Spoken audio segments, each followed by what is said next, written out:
Hey, everybody, it's Angelique. It's good to see you. I see y'all coming in. I see you coming into the show tonight.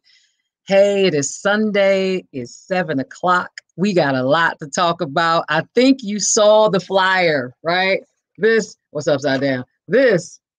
Me saying we got to talk about these myths. We got to dispel some myths about domestic violence. And I'm going to tell y'all tonight is a conversation. I got a lot to say. Y'all know how I prepare every week.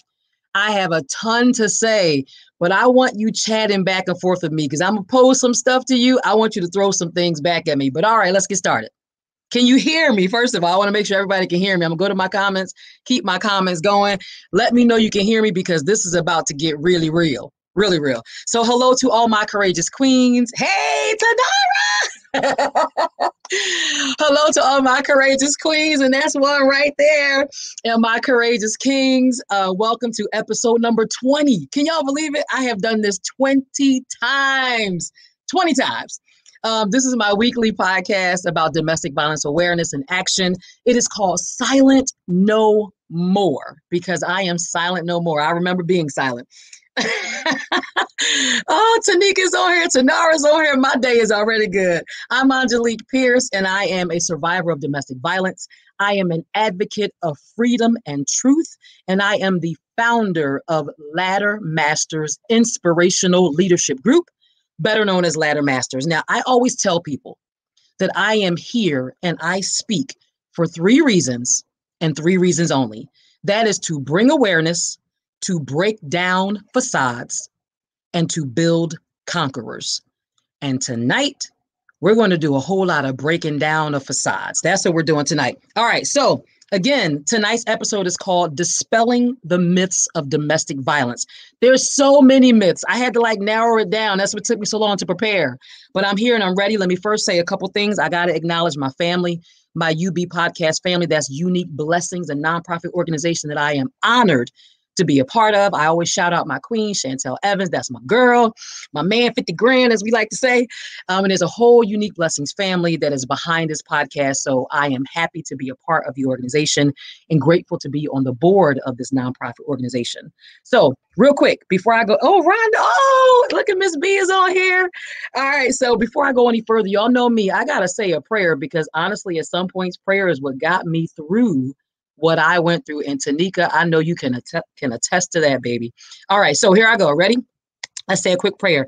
Father, I come before you yet again on another Sunday, God. I thank you for bringing me here, preparing me, giving me the mindset, putting me in this place every Sunday to bring this word forward, a word that is meant to break chains, to break bondage, to bring freedom, to bring truth and bring light, God. So I thank you right now that you fill me every time and you get me ready. You get me ready and you help me speak these words. And sometimes it's the hard truth, stuff that is even hard for me to speak out loud. I thank you for helping me to bring forth these words. I thank you for the listening ears and that it falls on good ground, God, good fertile ground. I thank you for the victims and survivors, God. I have been there. I have done that. And I pray I never see that place again.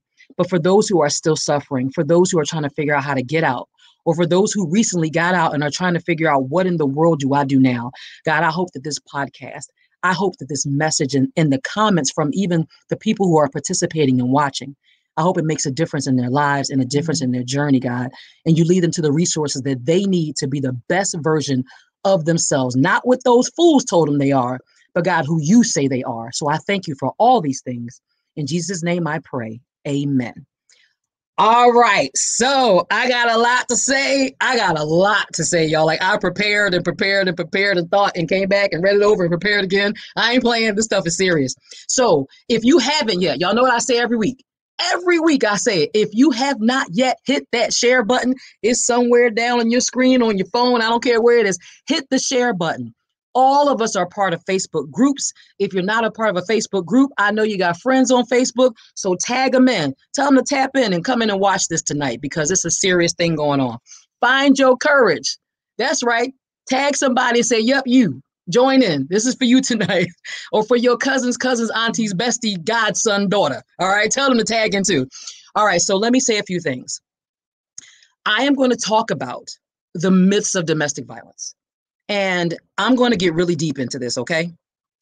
Domestic abuse is a crisis, and it is affecting all of us, and it has devastating impacts. You all know. Now, today, I'm going to take you through some of the common myths, and I couldn't even touch them all, but I'm going to take you through some of the common myths of domestic violence. My goal is to dispel some of those myths and to give you that kind of knowledge that breeds power. That's what I'm here to do. There are so many myths about domestic abuse and its causes, and I am here today to challenge them. That's what I'm here to do. I'm going to challenge them. So if I get a little angry, roll with me. It's just where I'm at the moment, okay? But I'm going to challenge some of the most widely believed and deep-rooted misconceptions about DV. Now, I want you, as I consider each myth, I'm going to reach out to you and I want you to comment. I'm going to throw it out there like it's the truth. Like, well, this is what it really is. And I want y'all to throw some comments in there like, yes, no, maybe so. Tell me what you think. I'm going to throw it out there and you respond, okay?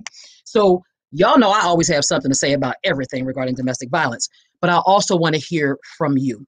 Now, this is really important for many reasons. This episode is really important. Here is my big why.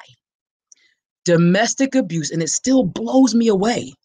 Domestic abuse cases almost always follow the same script. Am I right, Tanika? They almost always follow the same script, yet it is still so hard to stop them. That's the part that just gets me. Oh, look at everybody on here. So let me throw some of these comments. Miss B is on here. Tanika's on here. Hold on. Bestie was at the top. She was the first one to chime in. Hey, Bestie. All right. Yes, indeed. Y'all are on it tonight. We fired up. I'm telling y'all, this is a serious one. Chantel came on here. Hey, Queen. All right. So here we go. Domestic abuse cases, they almost always follow the same script. But yet it is so hard to stop them. Why is that? Well, we're going to keep going. Yes, it's hard. Y'all, this is so funny. My dog is trying to come in here. And he is moving the curtain. If you don't know, my dog's name is Ruckus, and I talk about him all the time. And he loves mommy, and he wants to be here with mommy, I guess. All right, so that's what's gonna happen. So Ruckus has joined us for the podcast, y'all. All right, so why is it so hard? I'm going to share some insight. I love this. I hate it because it's true, but I love what she wrote. It's insight from a woman by the name of Jess Hill. She's actually a writer for this publication out of the UK. It's called The Guardian. I told you, I research, I look around, out of the UK. And this is what she said. She said, many women don't know they are experiencing abuse until they are already in situations that are incredibly dangerous. Some of that is because coercive control is so poorly understood, but also because the perpetrator makes it invisible. That's why they're it's hard to stop them. They follow the script, but we don't really catch on until it's almost too late. So it's hard to stop abusive relationships once they're in motion. And because I know that, because I'm telling you that, and now you are the owner of this information, my goal is to keep you from ever being in that situation. That's why I'm here every week. I know what it's like. I don't want it for any of y'all. Any of y'all. Chantel said, Ruckus is here. Let him in. He is right here, y'all, like right next to me. Now he's under the table under my legs. It's so crazy. All right. So y'all ready to jump into the myths? Now we're about to jump into this. Oh, Jacob, thank you for tagging people. And I appreciate you so much. You do it every single week. All right. Are y'all ready? If you haven't tagged somebody or shared this to a Facebook group, do it right now because I'm about to go all the way in. Okay. I'm going to say the myth. You put comments in about your response, and I'm going to give you what I got right here, okay? Myth number 1, you ready? Things get really bad between us, but I'm not in an abusive relationship because now I'm going to say he, but it could be she, okay? So he or she. Things get really bad between us, but I'm not in an abusive relationship because he never hit me. What's that? Oh, Dee Dee is on here. Stop playing. Oh, my gosh. It's family everywhere. Family everywhere. I love this so much. Thank y'all. So y'all ready? What you got to say to that? Here's the myth. Things get really bad between us. I mean, really bad. But I am not in an abusive relationship because he never hit me. Because he never hit me. That means I'm not in an abusive relationship. All right, I see Midori chiming in. She said false, right? That's the myth. What we got to say? What we got to say? Is that true? He never hit me, so it can't be abuse. I mean, abuse, does that require hitting? Tanika says it's a myth. Let me go in on this one. Y'all ready? Y'all ready? Domestic abuse. Domestic abuse does not always include physical violence, let me say. And if you didn't know, if you are only looking for black eyes and bloody noses and messed up faces and everything else, let me let you in on a little known fact. Abusive relationships do not typically start off with physical violence. Are y'all with me? All my ladies that's jumping in here that have been through DV, y'all know what I'm talking about. Let me start with the definition of domestic violence or domestic abuse. It is any intentional action or non-action, even non-action, meaning ignoring you, all sorts of things, that's used to gain and maintain power and control. It's the whole point is to instill fear because the person is in an intimate relationship with you and they figure I can use the feeling, the love, and all that against you to gain and maintain power. So not just punches in the face and hands around the throat, it's threats. Listen to me. I want you to hear what I'm saying. It's threats. It's intimidation. It's coercion, like I'm forcing you to do or be something. It's isolation. Yes, that is abuse. It's minimizing. It's blaming. It's financial abuse, emotional abuse, psychological abuse. And listen, if you don't know, there is a thing called sexual abuse within an intimate relationship, within a marriage. It is true. And then also physical abuse. Do not be misled. It is not just physical. So if he hasn't hit you yet, you just hold on for just a second. That is likely coming. I'm going to say likely because, again, it doesn't happen in every one of them. Domestic violence is willful. Why do I say willful? Because I want you to be very clear what the word willful means. It means intentional. It means deliberate. That's what it means. I got a lot of comments coming in. Control. Cassie is on here. Oh my God, Cassie. How are you, beautiful? Oh, there's so many of y'all popping in. I love this. Tonight is an amazing night already. Domestic violence is part of a systematic pattern of power and control. You have to understand, this isn't some willy-nilly, oops, my bad. This is a systematic pattern of power and control, and it's perpetrated by one intimate partner against another. We have got to recognize what this thing is. Things get really bad, but I'm not in an abusive relationship because he never hit me. It doesn't matter. Abuse comes in many, many forms. Some perpetrators, y'all ready for this? Some perpetrators, this is my story, confine their abuse to forms of physical aggression, such as pushing and shoving and headlocks. My story, headlocks, and sometimes strangulation, potentially fatal. And why is that? Because it doesn't leave a mark. Are y'all listening to me? So if you're looking for the black eye, if you're looking for the busted lip, you're going to miss it because there are other ways that these abusers, these tactics they use that leave no marks. Trust me, I know that was my experience. There were no marks. Nobody would have known. Nothing on my face, no broken bones, but I have had plenty of enough physical interaction to know what that's like. Others are even more subtle. They're controlling their victims through tactics such as domination, intimidation, and even humiliation, and even threats of humiliation. That is also abuse. Listen to me, y'all. Some of you have seen this stuff and you're busy waiting for but he didn't hit me yet. He didn't touch me. He didn't hit me. That is not the only form of abuse. Are you hearing me? Hold on. Let me see what's going on. Oh, Cassie. Listen, when I tell y'all, oh, beautiful, beautiful person. Takes it way back to Philly to church. I am so glad you're on here, Cassie. Oh my gosh. All right, I'm gonna keep going. Okay, what does this say? If my brothers are a part of this forum, listen. Thank you, KB. I'm so glad you're on here. All right, so I'm gonna say this last piece. Whether physical or emotional, some abusers who mistreat their partners confine their abuse within their own home. Oh, it happened to me. It didn't happen at church. I was baby and the best mom ever and the best wife ever. And oh, you don't know. Oh, I'll give me a hug in the parking lot and everything else. But when we got back home or got in the car, it was a whole nother story. Driving to church, coming back from church. Let's put it all out there. So it doesn't matter. Some of these abusers are so smart. There is no evidence. There is no evidence that anyone can see. So your concerned family or your concerned friends or your sorors or your whoever, they'll never know because there's nothing for them to observe. Point is, just because you've never gotten hit, that doesn't mean you're not being abused. Stop only looking for physical signs. Pay attention to the people you love. Pay attention to yourself because abuse is not only physical. Did we bust that myth wide open? Did we bust it wide open? Let's keep it moving. All right.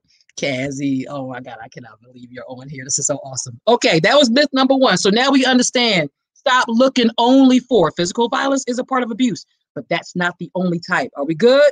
Myth number one, smashed, crashed, blown away. Y'all ready for number two? Here we go. Hey, Tosh, hey. All right, here we go. The reason he abuses you is because he loves you. I'm looking left and right. So y'all know what I think, right?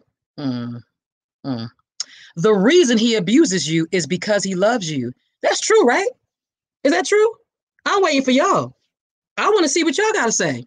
The myth number two is the reason he abuses you is because he loves you. Girl, he can't live without you. Boy, she can't live without you. That's the reason they abuse. Where we at? Myth number two. Oh, I'm not sure what the means, KB. Y'all are fired up today.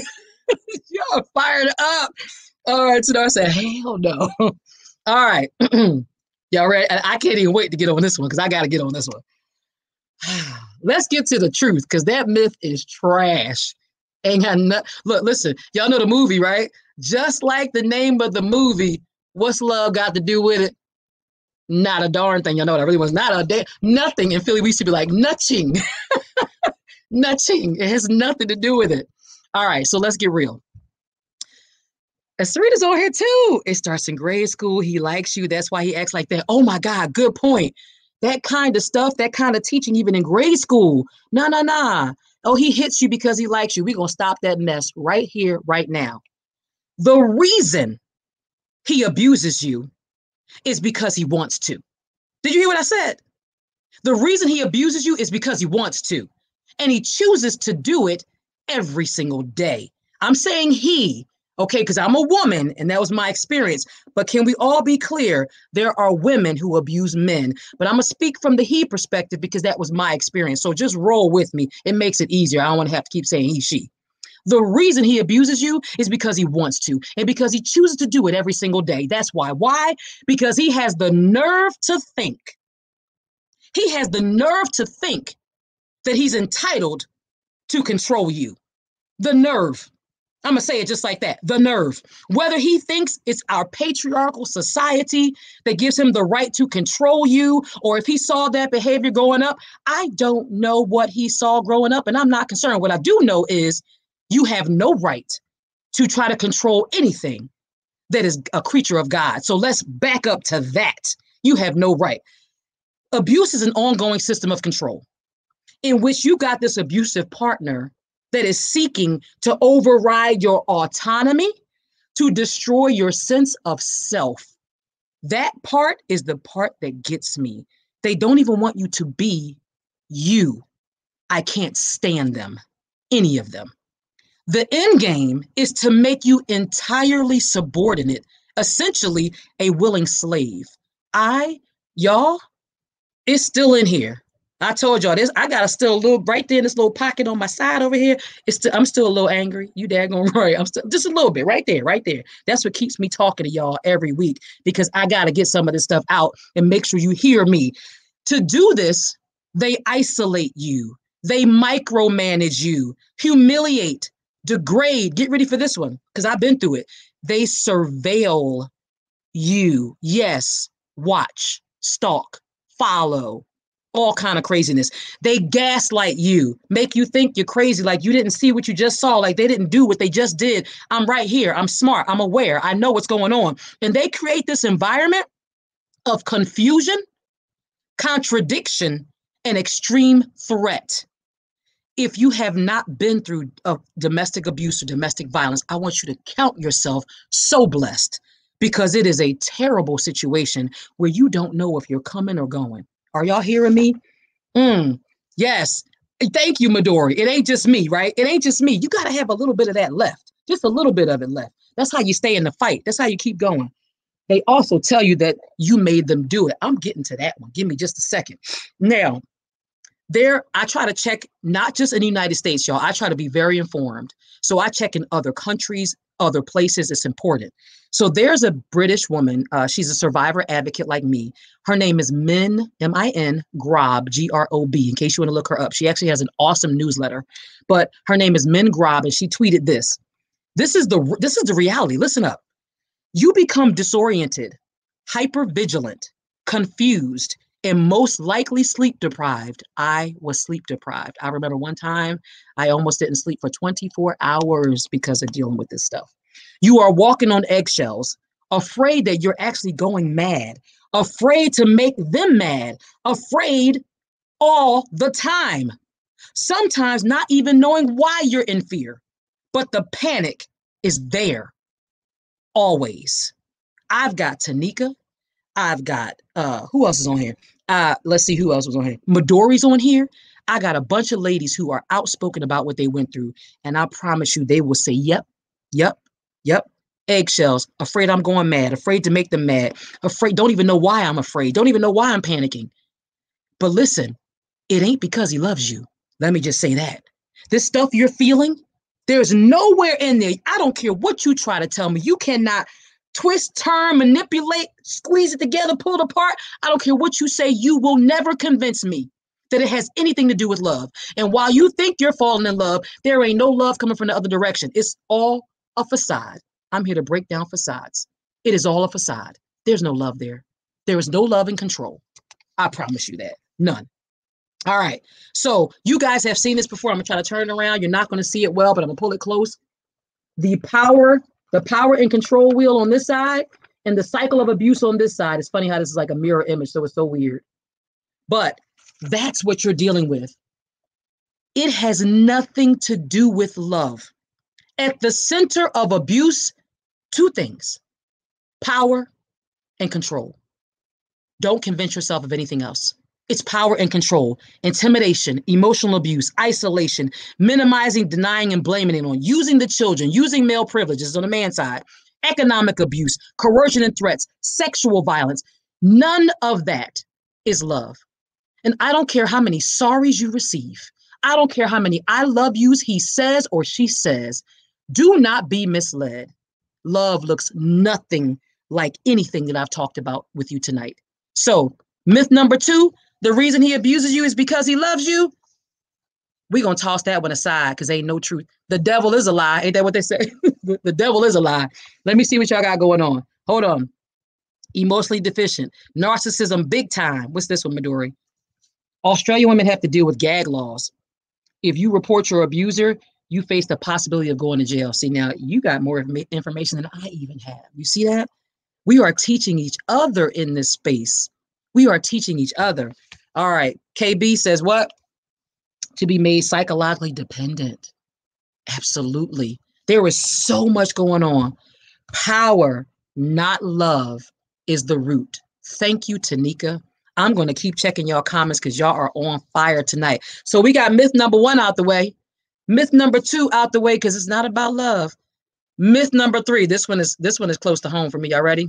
And again, I'm using the male as the abuser because that was my story. Okay, women abuse as well. Y'all ready? Here's the myth. Number 3. She must be struggling, broke, need a man, or need someone to take care of her kids. Why else would she let somebody abuse her? I want Tanika to jump in on this one. Wait a minute. She must be struggling. Let me get the head and the neck moving. Y'all ready? She must be struggling. Broke, need a man, maybe got 5 kids or something. Because why else would she let somebody abuse her? Why else would she let somebody abuse her? I'm waiting. I'm waiting to see what y'all put in the chat on this one. Because this one gets to me. All right. Hold on. Can I share? Yes, you can share. Please share. Please share. I'm going to come back to some of these comments. Y'all ready? So she must be broke, need a man, need somebody to take care of her kids or something. I don't know what, because why else would she let somebody do this to her? Okay, y'all ready for me? Because I'm about to go all in. First of all, shut up. That's my first of all. Because you know, when somebody say, first of all, they're about to read you. First of all, shut up. Domestic violence does not only happen to women who are unemployed or who live in the hood or who have 3, 4, 5 kids or who just need a man. That is not the truth. It has nothing to do with being smart or being dumb. But I will tell you this, it happens to all kinds of women. It happened to me. To me. Yes. And so I tell my story. So let's back up a couple steps. In my case, I was young, so 30 something, right? Educated, never married, no kids. Let's be clear. None, never. I was the money. So it ain't about his money. I was the money.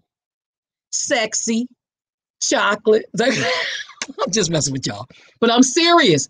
It had nothing to do with that. I didn't have kids. I was never married. I didn't need a man. I was at the point in my life where I thought, well, I've got all my education. I've got my career. I've got the house I want. I've got this. What's next? Well, I guess I think I'm ready to kind of like start a family. That's where I was. I didn't need a man. I certainly didn't need that one. Let's be very clear. I ain't need that one. So I was also, but here's the thing. I was also very responsible. I was also very compassionate, very loyal, and very E word. What's that E word? Empathetic. All right. I admit I'm an empath, but let me tell you something about empathy now. I got some boundaries. It's very different. I know how to reel certain things back in now. And I got my accountability partner, Chantel, Tanara. I got people around me to make sure I'm cool and I'm good. But back to the point, it's not about struggling. It's not about being broke. It's not about needing a man. It's not about I need a baby daddy to take care of my 5 kids. Stop with the nonsense. I need everybody just stop for 1 second, because that is not fair. It's not fair, because then you're putting the reason for the abuse on the victim. Stop. Abuse happens because many victims like me think that they are starting a beautiful relationship. That's what you think. When in fact, from day one, and I can tell you now that I've researched it all the way back to the beginning, from day one, I was on a speeding train down a track to abuse. Now that I know all that happened and all the truth from day one. Okay, abusers ask a whole lot of questions. Ooh, he asked me a whole lot of questions about my past, about my family and my past relationships, my desires. Why? Because they are trying to assess your weaknesses. They are trying to see how far they can push your boundaries, and they need to know who they got to become. You know, the chameleon? Yeah, that. Who they have to become so that you fall in love. So no, it's not always about needing this man and somebody take care of your kids and being broke. Stop. You actually sometimes think you're entering into a real relationship. Guess what? Couldn't be further from the truth. Couldn't be further from the truth. I got a lot of comments and I don't want to leave y'all out. So let me see. Natasha says, I used to work with a supervisor. We just wrote it off that her hubby was jealous. Ooh, indeed. I was in my early 20s. I thought it was cute when he would just show up to her job. I thought he was just in the area. I now know better, that he was literally dominating her. Are y'all listening? Pay attention to what's happening around you, because things ain't, AIN', ain't always what they seem. I got a lot of yeses. Nicole, thank you. Been there, done that. Who else is down here? Because I want to make sure I get y'all comments in. She said, can I share? I said, yes, of course. Myth 3, wait, what? You never heard this one, KB? Oh, yes. There was a perception that she must be letting this happen to her. I mean, come on. Why? Who else would let it happen to them? Midori said none of the above. Had a good job. Thank you. I waited. Yep. Chime in. Her or Tanika had a good job. Trust me, I know. And was enjoying my single life. Yeah, wasn't looking for that. I'm going to keep going. So this is just some interesting stuff. I mean, we got to really be careful. We got to really be careful about what we think. I'm going to keep going. So back to myth 3, the struggling broke chick or whatever. Okay. These guys ask a bunch of questions. And once they are sure that you are their ideal victim, the grooming process, it goes into full swing. And I'm telling you, it moves fast. Trust me. The only question that abusers are asking is, what does she have going on with her that could be my best tool to use against her to control her? Literally, they are paying attention. Is it the kids? Is it something about her? What is it? Where's the crack in her dam? What do I need to? Yeah, a whole lot of that. She got beef with her mama. What is it? Okay, so here I'm gonna tell you something. This is the mindset. Y'all ready? Here it is. Because this happened to me.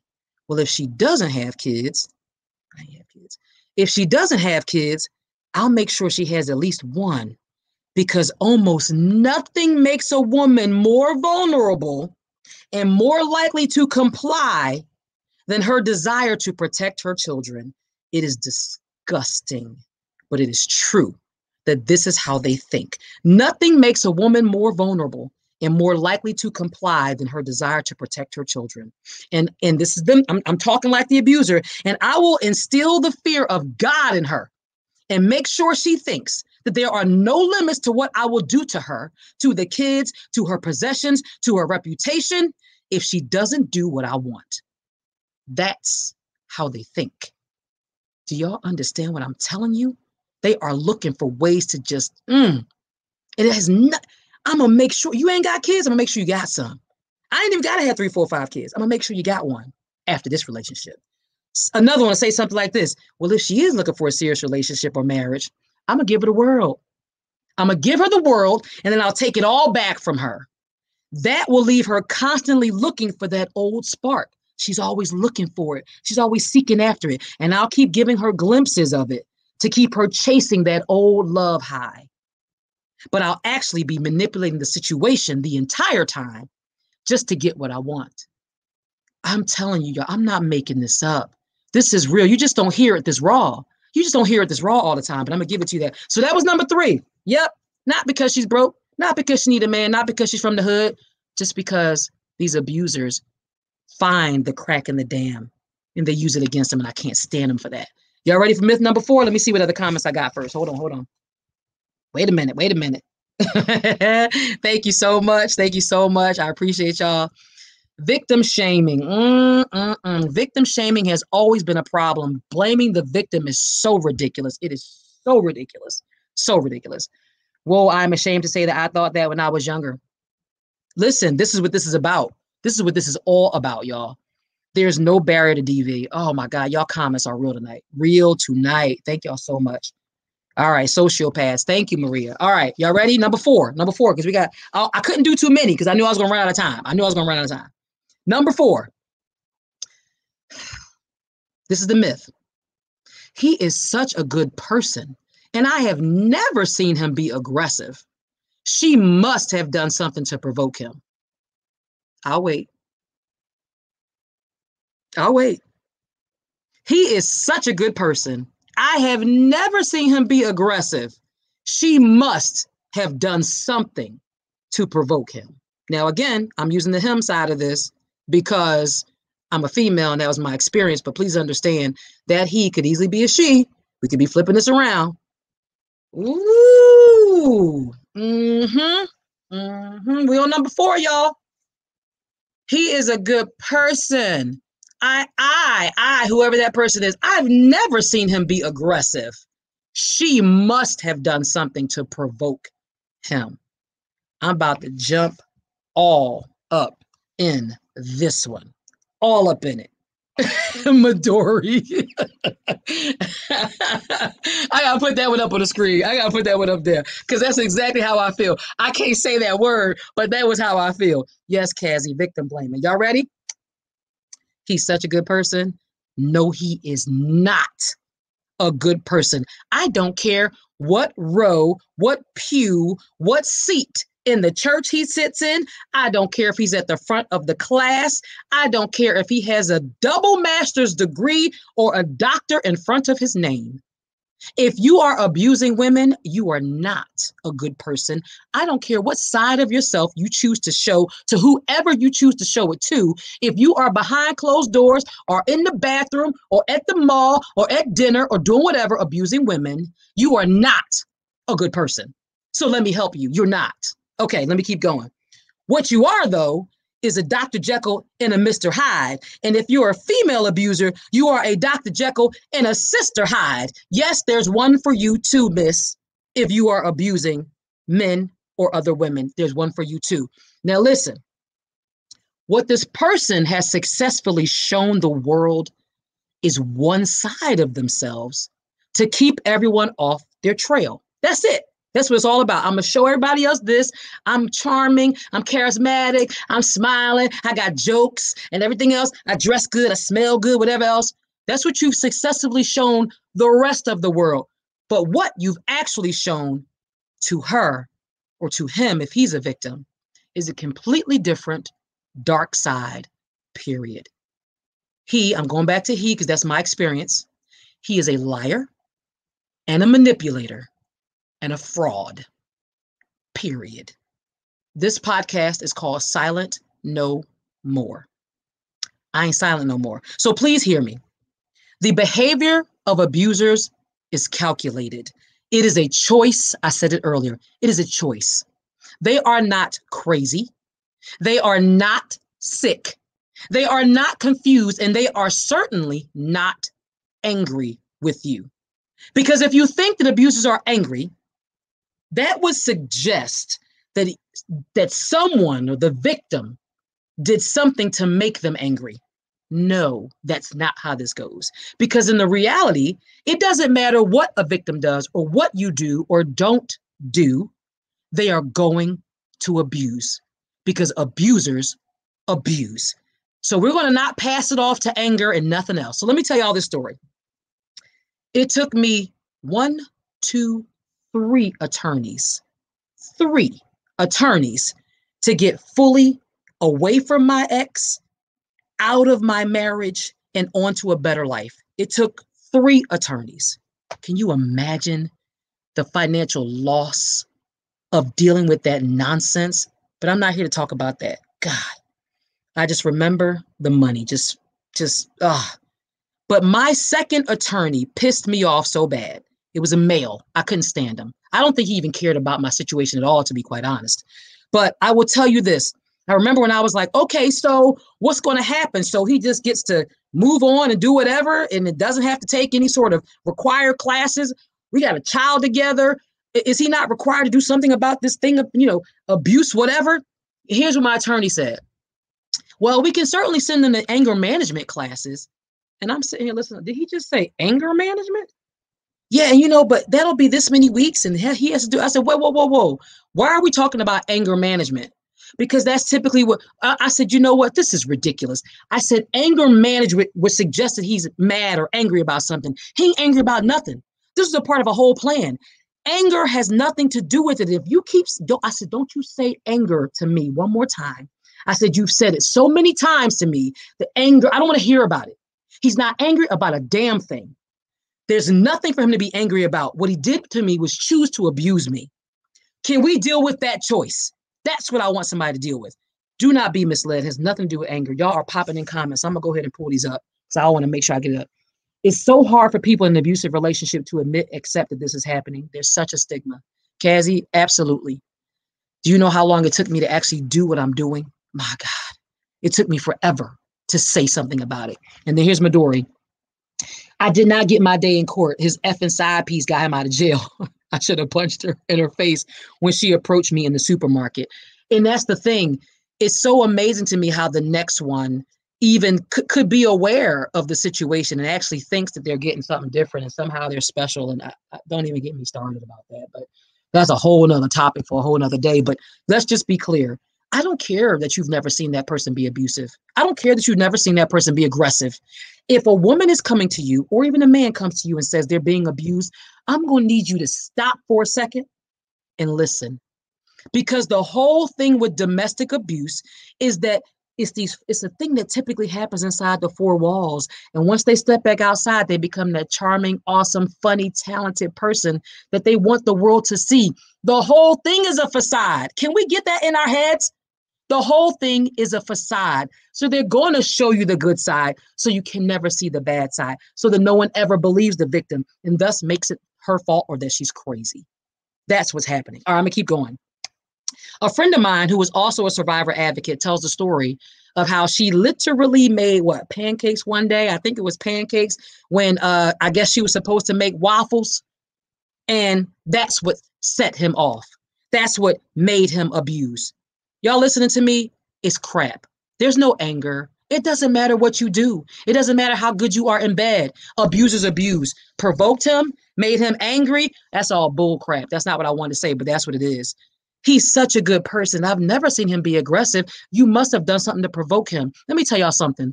Abusers are manipulators who feel no empathy for other people. None. Because if you did, there's no way you could do this and feel empathy. They want total domination through creating fear. That's what they want to do. They want to completely control. And they often use these romantic relationships that involve so much love and these intense emotions. And they even play church and pimp God. Trust me, I know. Been there, done that. Didn't I tell y'all I was here to bring awareness and break down facades? That's what I'm here to do. And I'm going to keep doing it every single week. When most people think of abusers, they expect to see like a bunch of thug looking type of people. I don't know what they think. I don't know what people think. Just like there's no one type of victim, there is no one type of abuser. There is a range of people, education levels, jobs, socioeconomic statuses, you name it. So stop looking for this person, this type of person. My sister's friend, her name is Jack. She says, Shorty, that's my nickname if you didn't know. Shorty, stop worrying about him and his name. Put a paper bag over his face. Every dude you meet, put a paper bag over their face and pay attention to the personality. Pay attention to the patterns of the personality. Doesn't matter what their name is. It's the patterns of personality. So please stop assuming that they're a saint, that the saint that they present themselves to be is who they are. Because sometimes after they step inside their front door, they're a whole different person to that unsuspecting or just fearful person on the other side of the door. That's the part that gets me. So it doesn't matter if you personally have never seen them be aggressive. If you personally have ever seen them hit someone, it doesn't matter what you saw, because abuse is a lot of times hidden. So let's bust that one out. Myth number 4, gone. Here we go. Let me see what comments we have.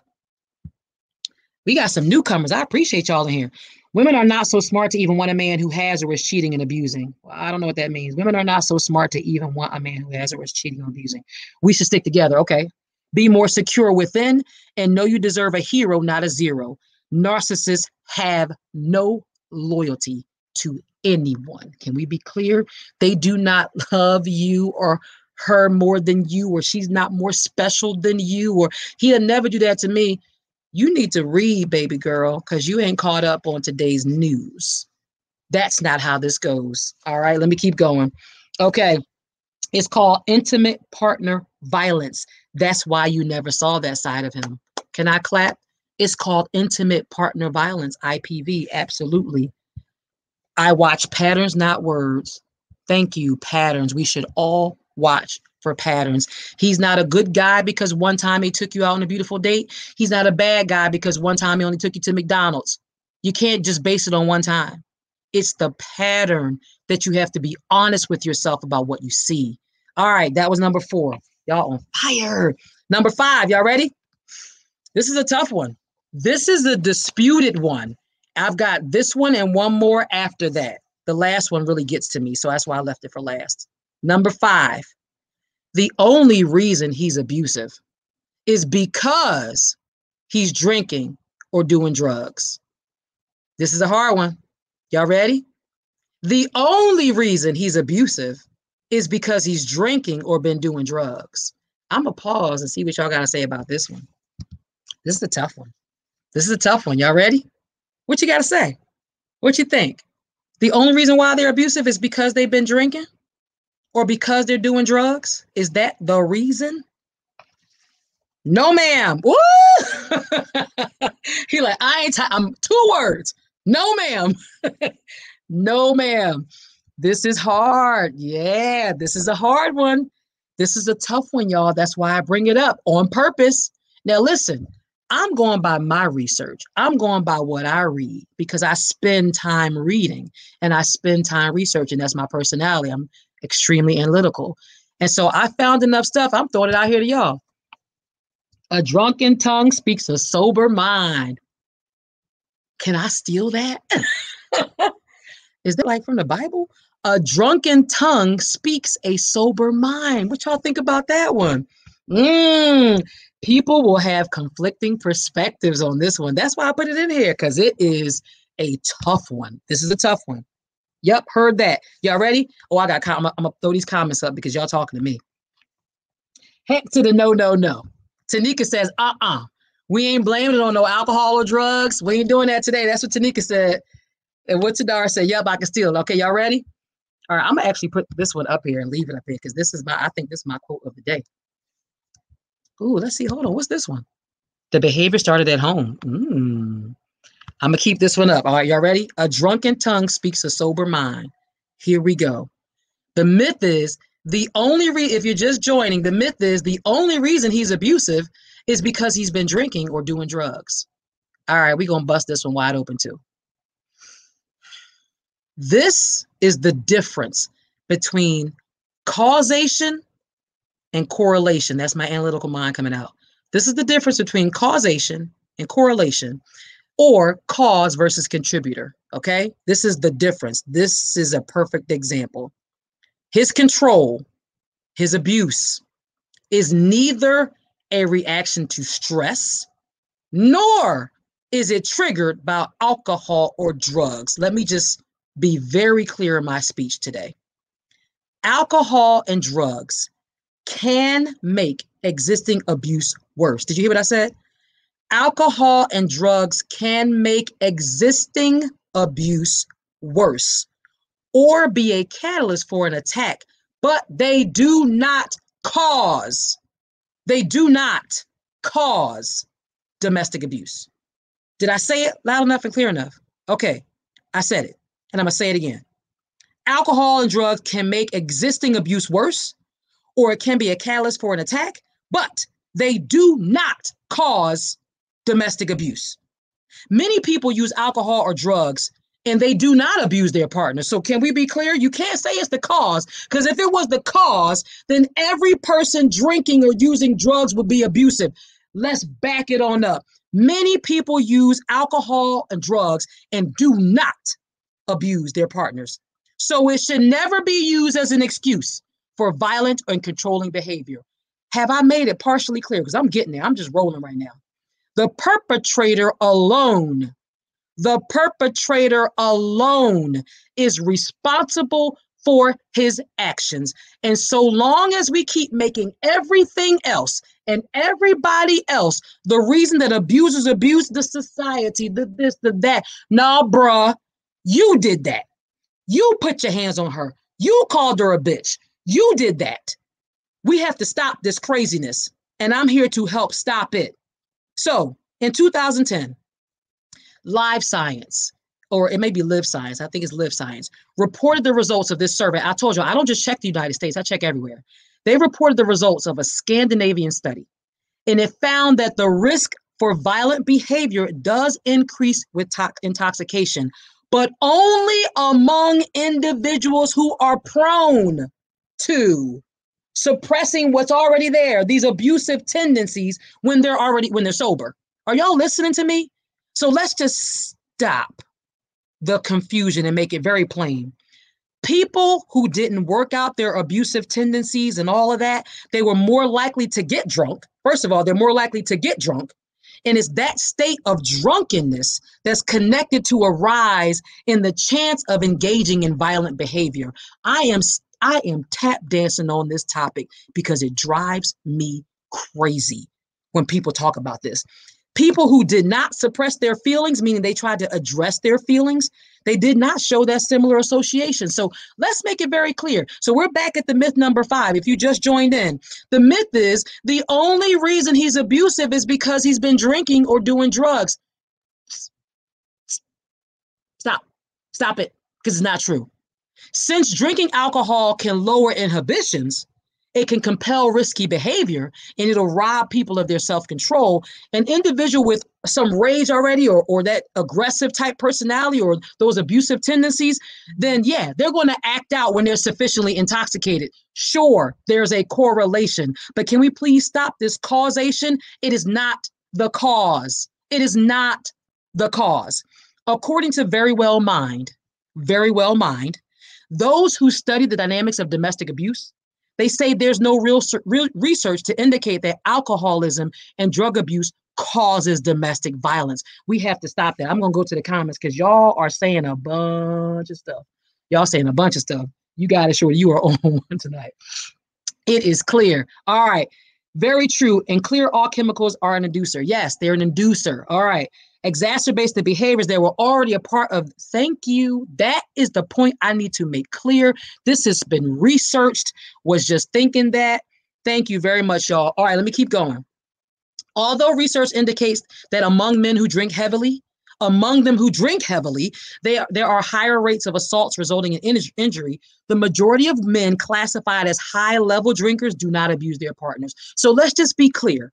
If it was the cause of domestic violence, then it would happen when we all get together with our friends, and it's not the cause, y'all. Let's be logical here. Also, many of the physically abusive incidents, they occur in the absence of alcohol use. Let me tell y'all something about my situation. My dude wasn't a drinker. That wasn't his thing. So what, excuse me, I'm sorry, what'd you say? Shorty, he wasn't drinking? No, he wasn't drinking. He wasn't a drinker. Barely ever had anything to drink. So so thank you. Not the cause. Okay. Battering, abuse is a socially learned behavior. Now, let me put it where it is. It is a socially learned behavior.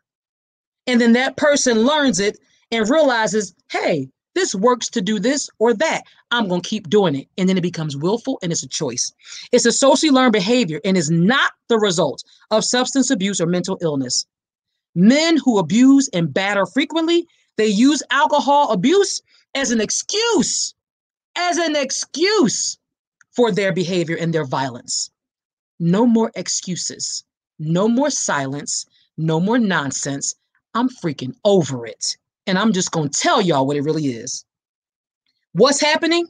They are attempting to rid themselves of the responsibility for the problem by blaming it on the effects of alcohol, they say. That's what's going on. Alcohol does not and cannot make a man abuse a woman, but it is frequently used as an excuse, and I'm tired of it. I don't want to hear nothing about it. No more. Myth number 5, the only reason why he abuses because he's been drinking or doing drugs, out the window, blown up. What else y'all got to say? I'm just checking the comments. All right. So this is the last one. I'm going to go about 10 minutes over, so y'all stay with me, okay? Stay with me because this is an important one. Myth number 6. If it was that bad, she would just leave. Ooh. I'm going to say it one more time. Myth number 6. If it was that bad, she would just leave. Must not be that bad then, huh? Otherwise, she'd just leave. I need y'all comments on this one. Comments on this one. If it was that bad, she would just leave. I mean, just leave. Right? Right? I'm waiting on y'all. Give me something. Tell me. I need to know. Makes me want to scream like, oh my God. Oh, if it was that bad, she would just leave.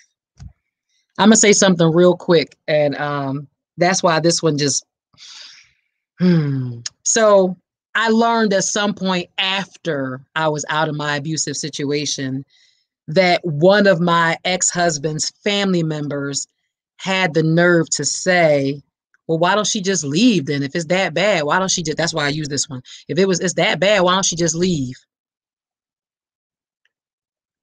Okay, here's my first of all. You'll know what I said about first of all. People say first of all when they're about to tell you off. First of all, that was my damn house. Okay, that's my first of all. That was my house that I bought as a single woman with my money before his behind ever showed up. So why don't I just leave? Nah, bruh. Why don't he just leave? So let's back it on up to that. Okay, all right, but we gonna keep it moving. We need to stop blaming survivors for staying and instead start supporting them so that we can enable them to escape. Did you hear the word I just used? So we can help enable them to escape. I didn't say leave, I said escape. By understanding the many barriers that stand in the way of women actually getting out of these abusive relationships, we've got to spend the time to understand. I don't care if it's psychological, emotional, financial, physical, there are so many barriers for women escaping these situations. If we would take the time to understand, then we can start to actually support them and empower them. Empower these women to make the best decisions for them while holding these abusers solely accountable for their own behavior. If it was that bad, she would just leave. Oh, I can't stand it. And not only was it my house, but y'all knew he had done it many times before. Y'all knew, but I should just leave. Okay, we gonna keep going because I could just go there and I'd stay there for like another hour. So I'm not gonna do that. Okay, first, can we please stop using the word leave? We have got to stop that because when you using that word, it trivializes the entire situation that victims are in. Tanika, Midori, Maria, any of you guys chime in. When you say she should just leave, you are trivializing the situation that victims are in. You don't get it. Listen, I did a book, like a book discussion, a 4-week book discussion last month. And it was a book about called Surviving Domestic Violence by this author. Her name was Dr. Elaine Weiss. And in her book, she said, leaving, back to the stop using this word, leaving is what you do for at the movie theater when the movie's over. That's what you do. You get up and you leave out the movie theater. That ain't this. This isn't walking out the movie theater, okay? So just stop. Most people have no idea what it actually takes. Let me give you the right word to escape. What it actually takes to escape an abuser. Escape is the right word. Here are just a few things I got to list, y'all. And I'm going to go through. I'm going to try not to take too long because I got a lot here because this really gets to me. Here are just a few things that prevent a woman from escaping. And this comes from this source called Women's Aid. Okay, Women's Aid. Number one, danger and fear. I got a bunch of them. Number one is danger and fear. One of the most important reasons that women don't leave is because it can be incredibly dangerous. Okay? The fear that women feel is very real, y'all. So don't just say just leave. You have no idea what that means. There is a huge rise in the likelihood of violence after separation, but people don't know that. You don't see it. There was a study that was done. 41%, in this case, it was 37 out of 91. 41% of women are killed by a male partner or their former partner in England, Wales, and Northern Ireland in 2018. When they had separated from them, 41% of this group had been killed after they had taken steps to get separated from their partner. This stuff is real, y'all. 11 of those 37, they were killed within the first month of separation, and 24 of them were killed within the first year. I'm not making this up. This is a study that was put out. So don't just say just leave. You got to understand what it means to actually leave. Number two, so the number one was danger and fear. Number two is isolation. Okay. Now, if you're just joining us, this is if it was that bad, why don't you just leave? Number two is isolation. Domestic abuse often relies on these abusers, they rely on isolating the victim. The perpetrator basically does all this work to weaken her connections and her network with her family and her friends, making it extremely difficult to seek support. Trust me, I know. Me and my bestie could tell you that story all day, and she's on here. Perpetrators will often try and reduce a woman's contact with the outside world. Why? So that he can prevent her from recognizing that his behavior is actually abusive and that it's wrong. Because your friends and the people who really love you are going to say, baby girl, you deserve better. This is not God's best for you, right, Tanika? This is not God's best for you.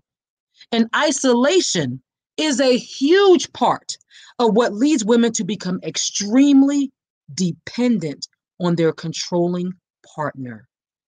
It's not just about leaving. Okay? Number 3, shame, embarrassment, or denial. Perpetrators are often well respected. You know that?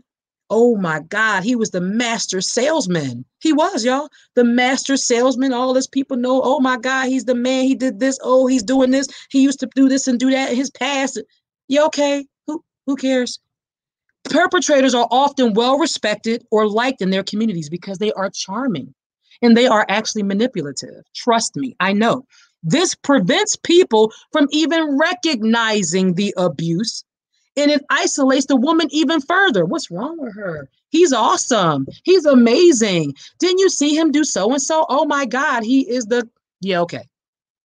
So what happens is the perpetrator often minimizes, denies, or blames the abuse on the victim. I don't know what's wrong with her. He actually said that to me. Nobody's gonna believe it. They're gonna be like, she crazy. She crazy. I'm telling y'all, this happened. Words spoken in record. I have the audio of those words spoken to me. Call the cops all you want. They're gonna be like, what's she calling the cops for? I'm telling y'all, this stuff is real. So victims may be ashamed or even make excuses to themselves, like maybe that didn't just happen. Maybe it wasn't that bad, because they're trying to cover up the abuse also. Number 4, trauma is a real thing. Trauma and low confidence. Again, this is why isn't she leaving? Why doesn't she leave? If it was that bad, wouldn't she just leave? Trauma and low confidence. I want you to imagine, just stop for 1 second. The person who you spent time with, who you fell in love with, who you believe God sent to you, because that was me. You believed God sent to you, who you actually decided to marry in 2 different ceremonies, have a child, a whole baby with. You imagine that person every day trying to then make you feel worthless, and the impact that has on your person, your sense of self, your self-esteem. Victims have very limited freedom to make decisions in an abusive relationship. They are often traumatized, and people just overlook that word. But I'm telling you, trauma is a real thing. They're traumatized, regularly told that you can't manage your own self. You need me. Fear is constant, y'all.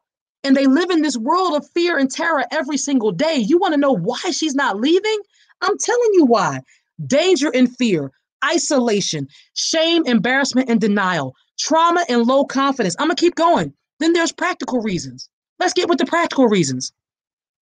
Abusers often control every aspect of their victim's life. Are you listening to me?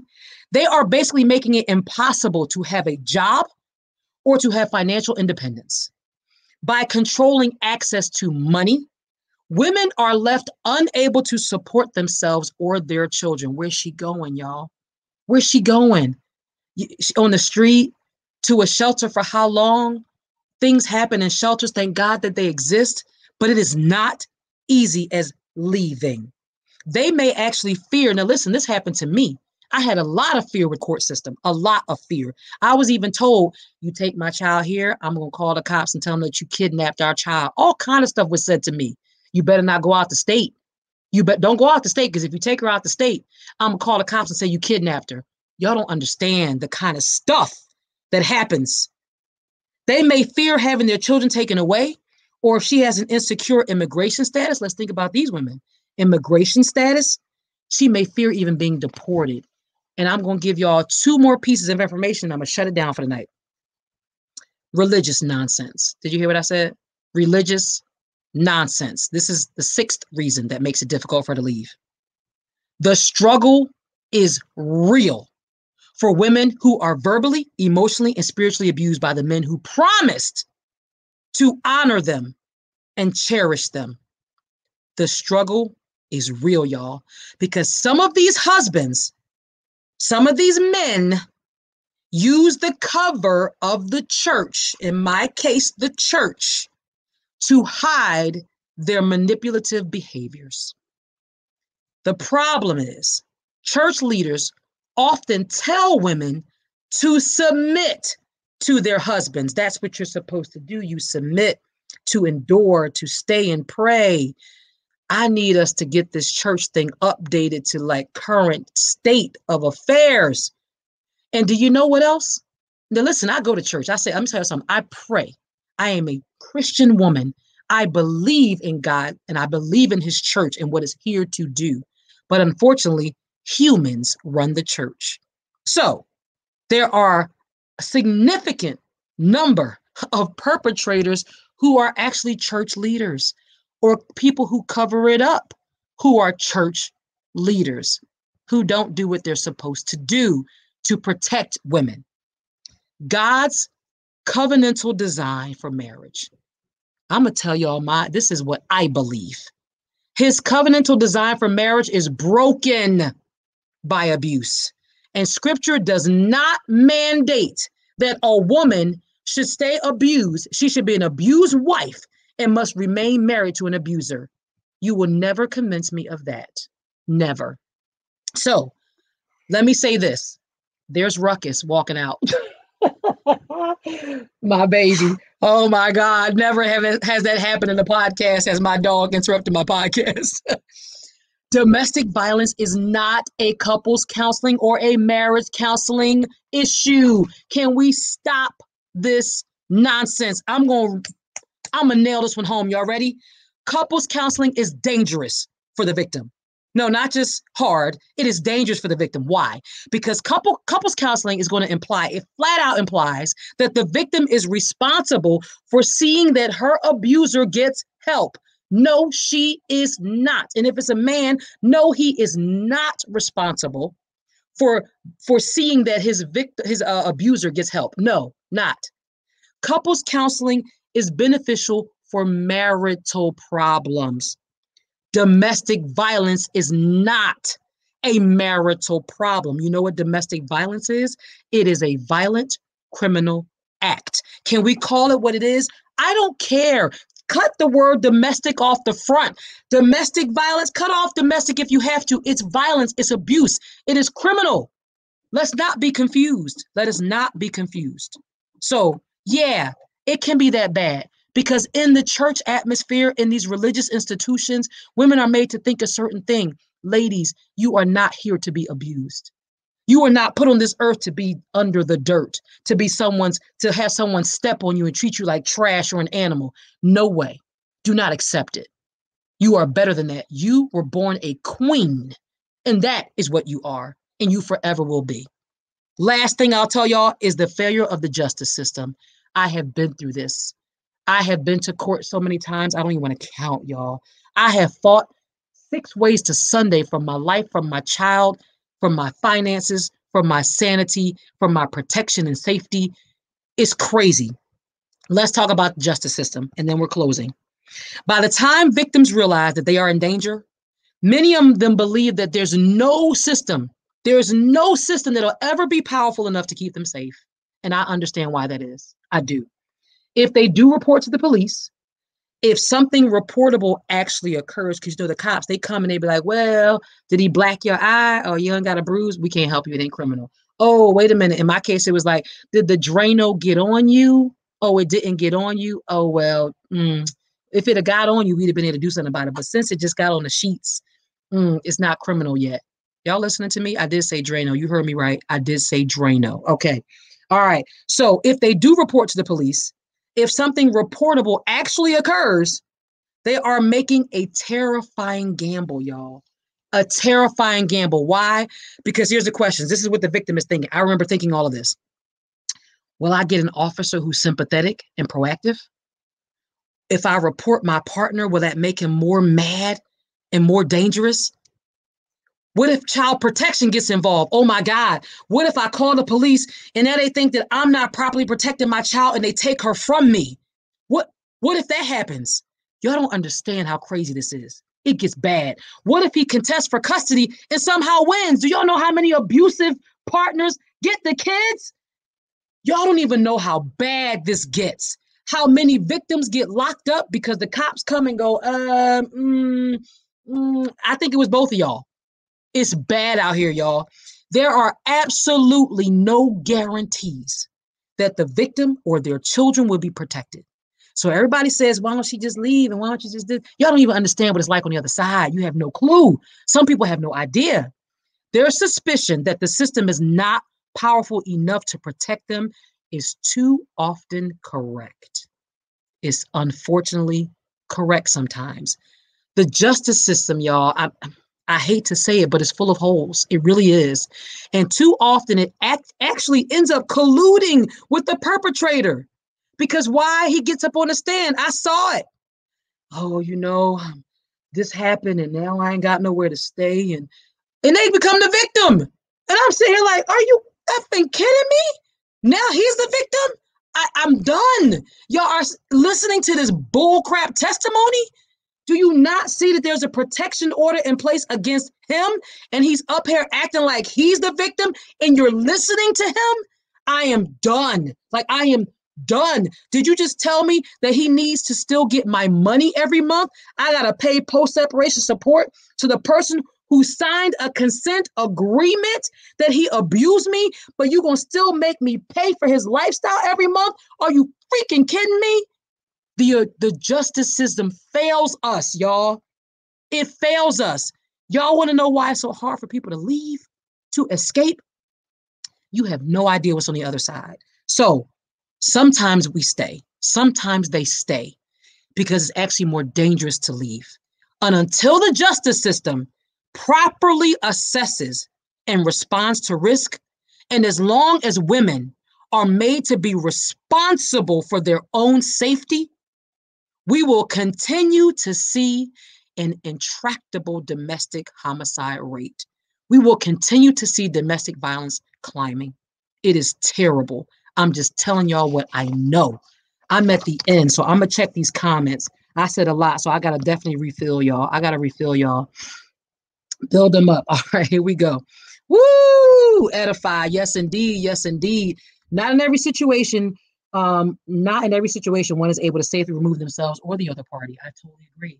It gets scary out here, y'all. That's why I'm trying to keep y'all from even getting into these situations, because when it comes time to get out, you are so far in. I can't even, that's all I want to do. I just want to help you be very clear about what this thing really looks like and how it happens. Let me see what Tosh said. That's what happened to the Preto girl that is in the news now. Oh gosh, I gotta look that up. I didn't know. Okay. Narcissists play the victim. On the stand, y'all. Oh yeah, there's court records on the stand, playing the victim. The officer body cam, he threatened to arrest her and now she is missing. Wait a minute. He threatened to arrest her and now she's missing? Oh gosh, I'm gonna have to go look up that story. I'm gonna have to go look that up. Listen, it's at the end. Some of y'all are falling off because it's getting late. I wanted to be done by 8:15. So let me just say a few things, y'all. Tonight, I am definitely going to do some positive affirmations. I'm going to do them quickly because it's already 8:15. But listen, if you are on here and oh yeah, I missed a few. Hold on, Maria. Yeah, OMG. Yes, my girl. Yes, OMG. Yes, it can be very flawed.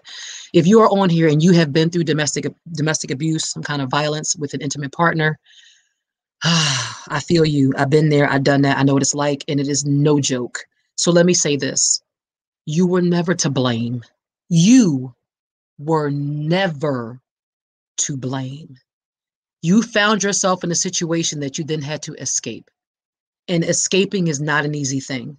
It takes time and planning and people to be on the other side to help pick you up. And you were never to blame. And you are not alone. I'm on here trying to make sure that you guys know, you ladies know, you are not alone. It's not just you. It doesn't just happen to this person who is this, or this girl who is that, or this woman who is that. 1 in 4 women, 25%. Like, y'all, are y'all hearing me? 1 in 4 women go through this. You are stronger than you know. Even if you got, God, how did I get here? How am I gonna get myself out of this? I have no energy. I haven't eaten. I haven't slept. Yes, all those things are true, but you are absolutely stronger than you know. You are stronger than you even think. And you got people out here like me who are here as living proof to show you that you can be on the other side. You define yourself. You are no longer afraid or ashamed. You can break free and leave. Not only can you do it, but you have to do it. You have to do it. It does get better. It does get easier. One day at a time. I promise you it does. It feels rough, but it does get better. It does get easier. One day at a time. You are not a victim, but a victor. Not a victim, but a victor. And finally, you are a domestic violence survivor. And as my girl Tanika would say, a thriver. Domestic violence survivor and sir thriver is what she says. I'm a sir thriver. So, all right, y'all, it is 8:15. I am going to look through this a little bit more. You are turning on the light to DVD. That's right. Absolutely. That's what I'm here for. All right, boyfriend. Oh my gosh, her boyfriend. Oh gosh. Cassie, do we need to talk, baby? One day at a time. One day at a time. Moved back from Atlanta to break free. Struggle, but it's finally getting better financially. Moved back from Alaska. Oh, let me correct myself. That says Alaska to break free. Struggle, but it is finally getting better financially. All right, what's next? Yes, yeah. A domestic violence survivor. I love it. Okay, listen, I'm going to sign off now. You guys have been an amazing audience. I think next week I'm going to cover a very special topic. I've been tossing this one around. I've been holding off on it, but I don't think I can hold off anymore. Listen, just real quick before you sign off. Next week, I want y'all to put a comment in the chat for me and tell me if I should go here, okay? Next week, I want to talk to our teens, to our young women and our young men. I want to talk to our teens because little do you know, maybe you do know, but in our high schools, and I should say probably teens and young adults, in our high schools and colleges, dating violence, teen dating violence is a real thing. And I feel like I want to talk about it, hit this topic. I'm nervous a little bit though, but I feel like I need to hit it. It's like been on me. So do y'all agree? Okay. All right, KB. Okay. All right. I'm going to do that. So next Sunday, if you got a niecey or a goddaughter or a godson or a daughter or son who needs to be on here, I'm going to hit teen dating violence and like violence, like dating violence among our youth next Sunday. I've been holding off, but my heart is like calling me. Okay. So that's my topic next week. I will see y'all. I love y'all so much. Call me 855 We Survive, 855-937-8784, 855-937-8784. Have a good weekend, rest of the week. Be productive because next Sunday, bring the babies with y'all. Bring the teens with y'all. We got some stuff to talk about. All right. Good night, everybody. See y'all soon.